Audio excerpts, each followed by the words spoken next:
Assalamualaikum warahmatullahi wabarakatuh. Perkenalkan, nama saya Ali Muhammad dari kelas 02 PJB 003. Di sini saya akan membacakan rangkuman makalah saya dari kelompok 6 tentang pembelajaran kelas virtual dari modul Kemampuan Dasar Mengajar. Nah, yang pertama itu ada pengertian dan konsep dasar pembelajaran virtual. Nah, pembelajaran virtual merupakan suatu proses pembelajaran yang dilaksanakan dengan memanfaatkan teknologi informasi dan komunikasi melalui jaringan internet sebagai media utama dalam kegiatan belajar mengajar. Secara umum, pembelajaran virtual dikenal juga sebagai pembelajaran daring atau online learning, yaitu sistem pembelajaran yang memanfaatkan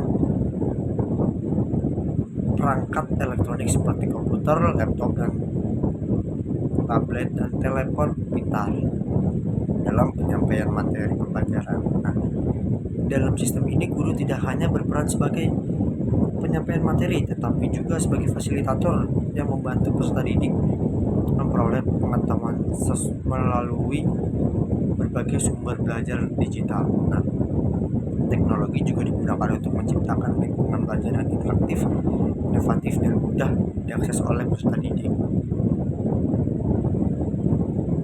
Nah, dalam pelaksanaannya, pembelajaran virtual dapat dilakukan secara sinkron maupun asinkron. Pembelajaran sinkron merupakan pembelajaran yang dilakukan secara langsung dalam waktu yang sama, misalnya melalui video konferensi, menggunakan Zoom meeting atau Google Meet. Nah, sedangkan pembelajaran asinkron dilakukan secara tidak langsung, sehingga peserta didik dapat mempelajari materi sesuai waktu yang dimilikinya. Nah, seperti melalui Google Classroom, video pembelajaran, atau modul digital. Nah, itu ada karakteristik pembelajaran virtual. Nah, karakteristik pembelajaran virtual terlihat dari penggunaan teknologi digital, pola interaksi, hingga penyampaian materi pembelajaran. Salah satu karakteristik pembelajaran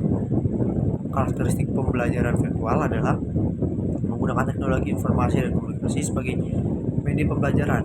Proses belajar mengajar dilakukan dengan bantuan perangkat elektronik seperti komputer, laptop, tablet, dan maupun telepon pintar yang terhubung dengan jaringan internet. Karakteristik berikutnya adalah fleksibilitas waktu dan tempat.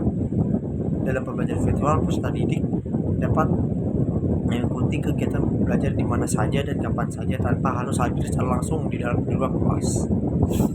Nah, selain itu, pembelajaran virtual memiliki hasil interaktif dan berbasis multimedia.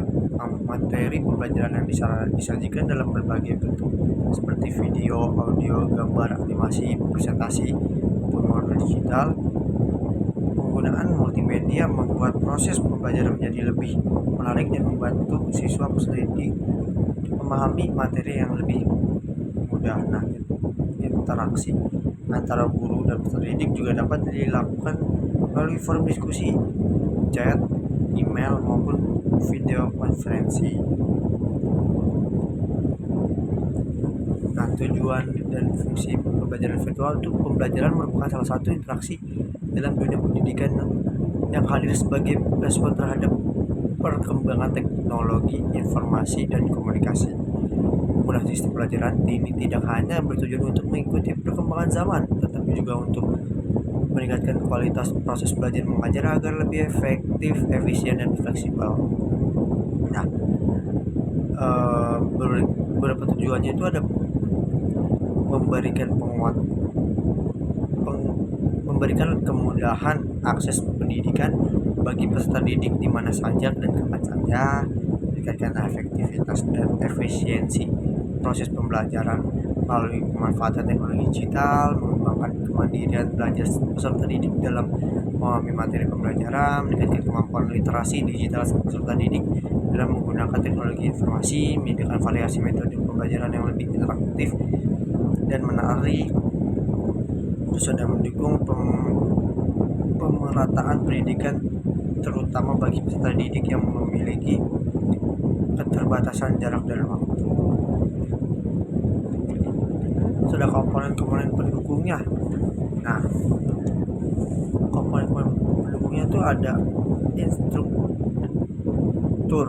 Nah, perangkat keras atau komputer laptop atau smartphone dengan internet yang stabil serta pasokan listrik yang memadai. Nah, itu ada platform dan media. Sistem pengelolaan seperti Google Classroom, Zoom atau Google Meet serta media ajar berupa presentasi dan video. Terhadap peran guru dan siswa. Nah, guru bertindak sebagai fasilitator, peran